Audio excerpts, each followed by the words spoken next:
Ayan, maulang gabi sa ating lahat. Ganting sitwasyon sa harap ng bahay ko mismo. Dito ako sa Barangay San Isidro sa Parañaque. So kung hindi ka nakapaglikas ng kotse, lubog na yung kotse mo dahil mga lagpas bewang na sa daan namin yung level nung baha. And dito sa amin alam na namin na kailangan magsabi-sabihan kami. May GC kami na, uy, andyan na yung baha. Kasi imagine nyo, kung di kayo nakalabas doon, wala, stuck na kayo or lubog na yung kotse mo sa baha. Ito yung garahe ko mismo. So kung hindi ka nakalabas dyan, masa-stuck na yung kotse mo dyan. Hanggang doon sa medyo bandang gitna, ganyan na yung level ng baha dito sa amin.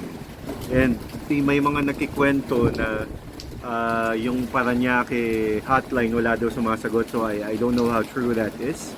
Sana just keep trying. Baka may mga stranded. Try doing that. Baka may mga nakasagot.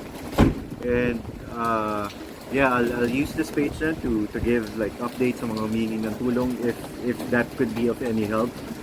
Any help would be appreciated. Ingat po tayong lahat. Salamat.